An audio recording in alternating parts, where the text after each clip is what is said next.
Hello, this is Rob, Alpha Hotel 6 X-Ray, and today I'm going to share with you my Portable Zero Sherpa II FT-818 bag. The bag is a shoulder style bag, so you throw it over your shoulder and then it kind of sits at your hip. It's adjustable. There's a little bit of padding. It's actually quite comfortable to walk around with and have it on your side. If it bounces at all, you can just kind of rest your hand on it. Inside the bag, I've got an FT-818, 49-to-1 antenna, and then a couple of other pieces of gear. I'm going to go ahead and open up the pouches and pockets and show you what I've got in here. So going back to front, in the back here you've got a pocket area for maybe some thin documentation. Being that the bag is full, there's really not a lot of room here. You get kind of a little bit of a sleeve. Just on the other side of that area, there's another sleeve, and that's where I keep a notebook and a pen and an ICOM band chart. And I've got a Nifty guide for the FT-818 as well. You could probably store more documentation in here. Obviously, the fuller the bag, the less space you'll have in here, but this is a nice place to keep documents. In the bottom of the bag, you've got a little pouch. And here I keep a throw bag. So with the 49-to-1, I like to throw it over a tree branch, pull the wire up, and then begin operating. You could probably put 4 or 5 of those throw bags in here. It's actually a pretty big area. And there's a little drain here, I guess, if you got water in there. You've got some ollie here to add some stuff. Thing is, as thick as the bag is, as you add more gear to this outside area, it just really kind of weighs the bag down. Maybe if you had something small, this would be a good place to put it. There's a little sleeve here. Got a little piece of coax, just in case. If this is full, again, this is not going to hold a lot. Again, something smaller document.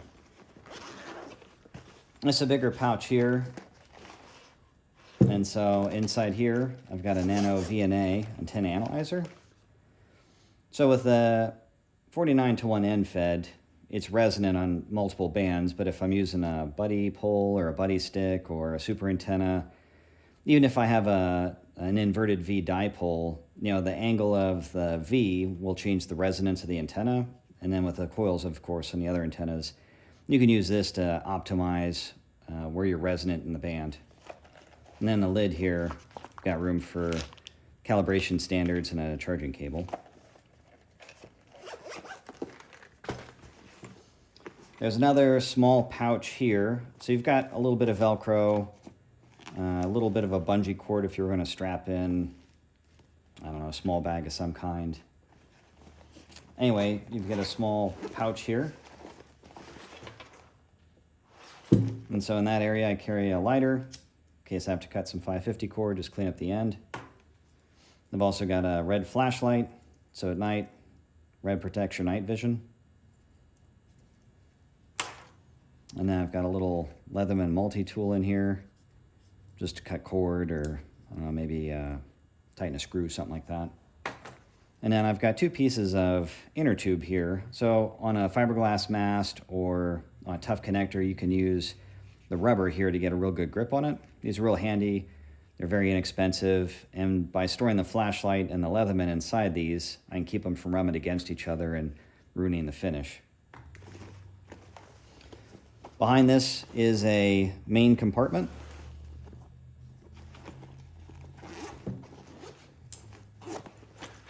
So in the lid here, you've got a little bit of a mesh, carry small items.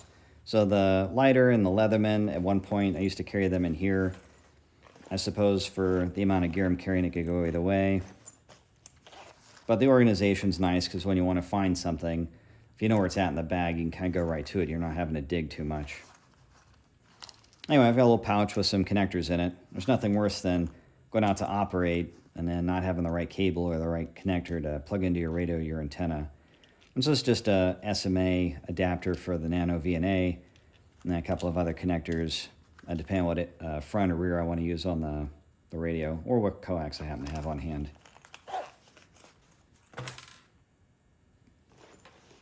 Speaking of coax, just got a little 6-foot piece of coax here. This is a RG8X.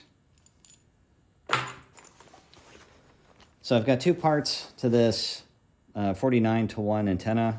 One part is the guy line, the other part is the antenna itself. I'll just open these up real quick. Not for nothing, neckerchiefs are a handy way to pack your gear. And then the neckerchief itself you can use to put underneath your gear to have a clean space. You can throw it over your gear to protect it from some water. Maybe if your hands get dirty or some of your gear gets dirty, you can use it to wipe it off. And then you just throw it in the wash, right? So in this neckerchief, I've got a little bit of a line for like a leash. Now I've got line for a throw bag, and then that becomes the guy line for the radiating element. I've got a pair of titanium spikes I use as like tent stakes. So a tent stake has a hook, but that's not very practical if you're using like S-beaners. And so the S-beaners grip onto here, and then they'll just grip onto an overhand knot with the guy line. And they're light, strong. So in my other pouch, I've got the 49-to-1 antenna. So this antenna, there's another little bit of leash. This antenna is based on the 49-to-1 KM4 ACK kit. So it's all of his parts. I just got a laser CNC cut piece of acrylic. It makes it a much more compact fit for my bag. The KM4 ACK one's pretty big. Anyway, radiating element. So on here I keep S-beaners. So when you're putting this whole setup together, I have an S-beaner that goes to a ground stake on the radio side. I have a S-beaner to connect to the guy line on the other side. S-beaners to connect the throw bag when I'm throwing the line. You know, they're just very versatile in what you can use them for. And again, another neckerchief.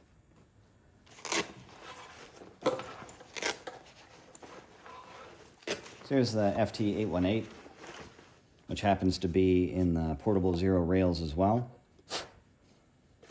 And so the bag and the rails have done a lot to protect this. You know, it's in almost new condition. On either side of this bag, when you buy it new, and it's about 50 bucks, it'll come with two pouches, one on either side, and there's Molly here to connect them. The pouches that come with it, one was like a tall radio pouch, like a sleeve. The other pouch was just kind of a cheapy green camo pouch. Anyway, I like the Tasmanian Tiger pouches, and so I've got a Tasmanian Tiger TT1 on here. I don't really remember the name of this one, but it's just a big empty pouch that I keep battery in. So this will hold 8 of the Eneloop Pros, Panasonic batteries, and then that'll give me 2.5 amp hours. I've got a little jumper cable here to connect to the radio. And then, you know, if the batteries run out, then I can just swap the batteries out and put some more Eneloops in. And you can see how big that pouch is. Not for nothing, this pouch will also hold the BioEno 4.5 amp hour battery perfectly. It's like just the right size for that 4.5 amp hour battery. On this side, the Tasmanian Tiger TT1 has this mesh inside and these loops, and they're real great for organizing gear in this pouch. And here I've got a hand mic. This is not the default one. This is part of a Parrot mic kit that I built. And so this just allows you to record audio and then play it back like a Parrot. I'll do another video on this at some point. I've got my hand mic cable. I've got a SOTABeams speech compressor, which does a good job. And then I've got a little jumper cable to connect that speech compressor to the radio itself. That's pretty much it for the bag. I would say it's maybe 15 pounds completely loaded up. And like I said, it's easy to carry on your shoulder and against your hip. And if you have any questions, just ask in the comments. Thanks for watching.